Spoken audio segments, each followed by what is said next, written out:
کل رات کی بات ہے، کل میں ایک حوالہ سٹڈی کر رہا تھا، یہ سایہ 54 باب اس کی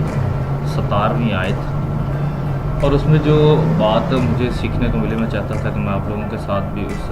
بات کو شیئر کروں۔ آئیے سب سے پہلے اس حوالے کو دیکھتے ہیں کہ اس حوالے میں لکھا کیا ہوا ہے۔ بہت ہی خوبصورت آیات لکھا ہوا ہے، کوئی ہتھیار جو تیرے خلاف بنایا جائے گا کام نہ آئے گا، اور جو زبان عدالت میں تجھ پر چلے گی تو اسے مجرم ٹھہرائے گا۔ خداوند فرماتا ہے، یہ میرے بندوں کی میراث اور ان کی راست بازی مجھ سے ہے۔ جب اس سے پچھلی والی آیت کو یعنی کہ 16ویں آیت کو دیکھتے ہیں تو وہاں پر لکھا ہے، دیکھ میں نے لوہار کو پیدا کیا جو کولوں کی آگ کو دہکتا اور اپنے کام کے لیے ہتھیار نکالتا ہے، اور غارت گر کو میں نے ہی پیدا کیا کہ لوٹ مار کرے۔ ان سب ہتھیاروں کا بنانے والا خدا ہی ہے، لیکن کیسی مزے کی اور سیکھنے والی بات ہے اور بابرکت بات ہے کہ یہ ہتھیار بنے تو ضرور ہے، خداوند نے بنایا، لیکن ان ہتھیاروں کو ہم پر چلنے کے لیے نہیں بنایا، کیونکہ لکھا ہے کوئی ہتھیار جو تیرے خلاف بنایا جائے کام نہ آئے گا۔ کوئی بھی ہتھیار جو ہمارے خلاف بنایا جائے گا وہ ہمارے کام نہیں آئے گا، کیونکہ ایسا کوئی ہتھیار بنا ہی نہیں ہے جو ہم پر حاوی ہو سکے، ہم پر وار کرنے والا بن سکے۔ بلکہ اگلی جو آیات میں لکھا ہے، اگر کوئی مشکل آتی ہے، اگر کوئی پریشانی آتی ہے، یا کوئی آپ لوگوں کو عدالت میں کچہری میں گھسیٹتا ہے، لے کر جاتا ہے،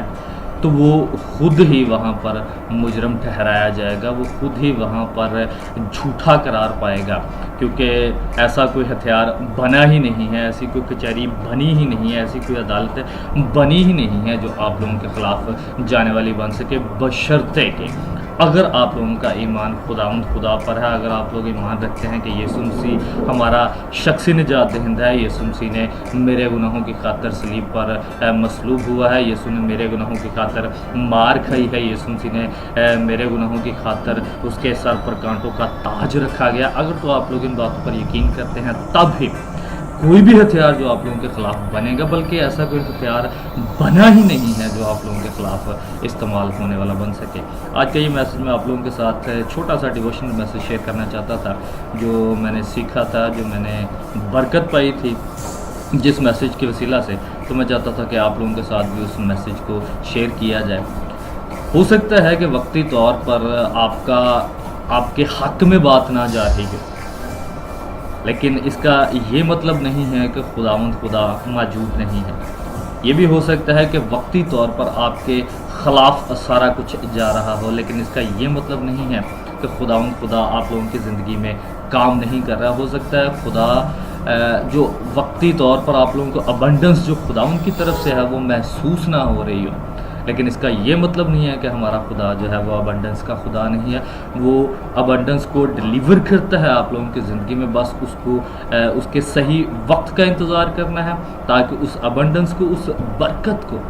وہ جو وقت مقررہ پر آپ لوگوں کو ملنے والی ہے اس کا انتظار کرنے والے بن سکے۔ Be patience and wait for the right time from God, because he knows the right time, we don't know. Okay, God bless you, bye bye.